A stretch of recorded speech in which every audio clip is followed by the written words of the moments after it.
Hi, it's Nikki, and I want to go through with you right now on getting ready to build your website. There's something you really need to identify first, and that is your ideal customer, your ideal client, your target market. Those are all kind of meshed together, but it's a really important thing to know before you really get started into designing, laying out, and developing your website. So, whenever professionals are asked to identify their ideal client, far too often I hear one of two responses. They say, anyone who needs my services, or anyone who blank. Anyone who is looking to buy a house, since we do a lot in real estate. Anyone who needs a massage. Anyone who needs a haircut. Anyone who, needs to get their car washed. You fill in the blank for your business, for your industry, but this is a very broad statement, and it's too broad. There are at least 5 reasons that you need to build an ideal client profile. First of all, it helps you to define a specialty in your business area. In what you do, it helps you to define, is there one specific area or niche or focus that you need to market your business around. It also helps to identify who your best client is. It also helps identify who your best client is not. And this is important because really you should not want to work with everybody. It also helps to give you insight into the needs and motivations of your client. And lastly, it simplifies and focuses your marketing efforts. So basically, you need to have a good understanding of who your target audience is. And how do you do this?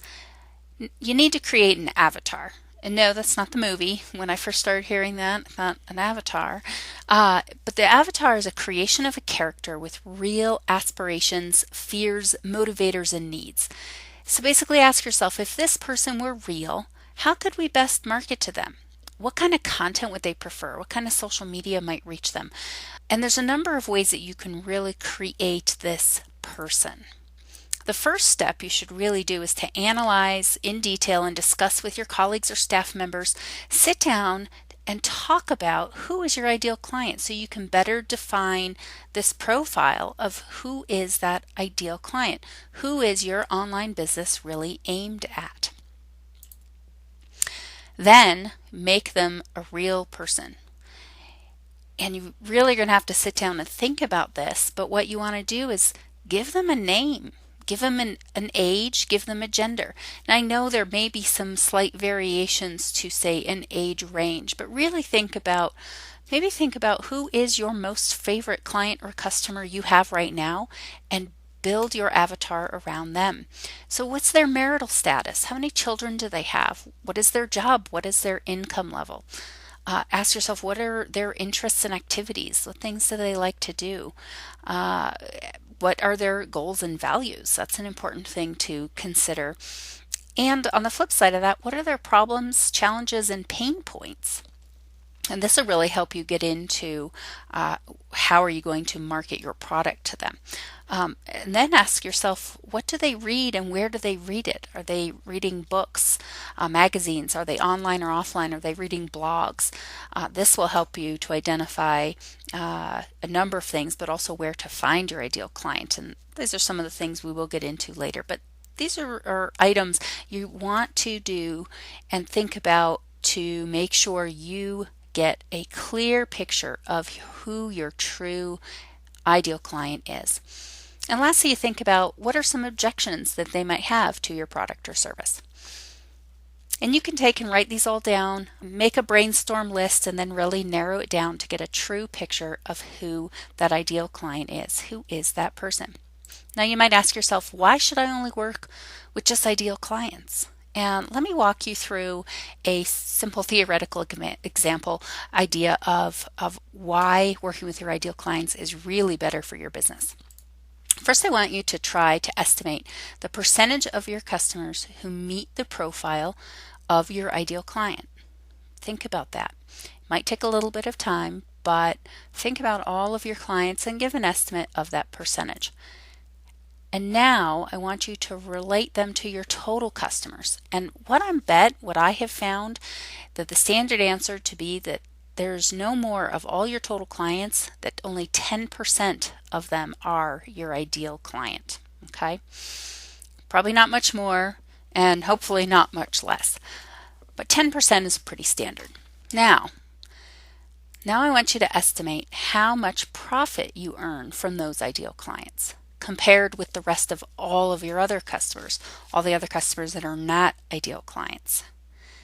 If you think about that for a little bit, I could pretty much assure you that probably those few ideal clients that you have are the ones that are going to provide you with at least 90% of your total revenue. These are the numbers that I consistently see time and time again when people really sit down and look at the numbers. 10% of all of your clients or customers are generating about 90% of your revenue. Are you surprised? I'll tell you, I was a little surprised when I really first started looking at this. Now, let's imagine this. If these ideal clients represented 90% of your income and they're only equivalent to 10% of your total customers, imagine what would happen if 100% of these customers were your ideal clients. So let's play with some numbers. So imagine that you currently have 100 customers per month who provide a total revenue of about $10,000 per month, just to make the math easy. Now, if these 100 clients, only 10 represent your ideal clientele, okay, your ideal client, you only have 10.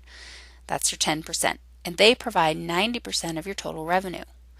This equals 90% of $10,000, which is $9,000. Okay, does that make sense? So this means that your 10 ideal customers provide you about $9,000 a month, while your other clients only earn you a revenue of about $1,000. Now, let's imagine that all 100 of your clients are ideal customers. If just 10 ideal clients bring in a monthly revenue of $9,000, then 100 ideal clients could potentially bring you in a revenue of $90,000. Imagine that. If you could really target in on your ideal client with your website, and you could earn that kind of revenue by working with the clients that you really want to work to, that would be amazing. That would be like a dream come true, right? Something I've always said is the problem sometimes with being in business is your clients. And that's not always true. But we're not always working with ideal clients. And this is exactly why you want to take a look at working with the ideal client. Working through that worksheet, creating an avatar and creating an ideal profile of that client could end up grossing you $90,000 instead of $10,000 a month, outlaying the same amount of effort. You'd still have the same amount of customers, you'd just be working with the ones that you really want to. So, how does this relate to web design? By breaking down those numbers in a theoretical way, you can see why your website should be directed only towards your ideal clients. Many of us want to make our website attract everybody, but as you can see, that may not always be the best idea. You really have about 7 seconds to capture the attention of your visitors, and you want to be capturing your ideal clients. So your website must appeal to your target market, to your ideal clients immediately, or they're going to click the back button. So how do you do that? Here's a few ideas to think about before we get into really designing and developing your site. First, you want to have a clear message for your ideal client. Having a clear headline, for example, at the beginning of your homepage with the exact message that your ideal client is looking for, that's going to capture them. If your message is down at the bottom, they're not going to see it. Again, they're going to hit that back button. You want to optimize the message that flows from your website. Its logos, its design, colors, images, text layouts, titles, all those types of things. So imagine if your ideal client is a single professional millennial that wants top-notch service, then don't have a family-oriented website with images of kids and families on the site that talks about affordability, because that's not what that single professional is looking for. Make sure you're understanding what message is going to attract your ideal client. You also want to offer exactly what they want. So now that you know who your ideal client is and what they want, make sure you're offering it. Put your main product or your service that they're seeking on your homepage where it can easily be seen with clear messaging of what it is. If you make it difficult for them to find what they came for your site, they'll quickly keep on searching on a competitor site. And you want to educate through your website. Once you get a clear picture of what kind of needs or problems that your ideal clients have, you want to take that information and provide them with specific solutions to all their needs by means of your website and particularly your blog. So you could put news and articles, tips, videos, product information, service information, industry advice and information. There's all kinds of ways that you can get educational information into the hands of your ideal client, and you can make it keyword rich with the types of keywords that your ideal client might search for.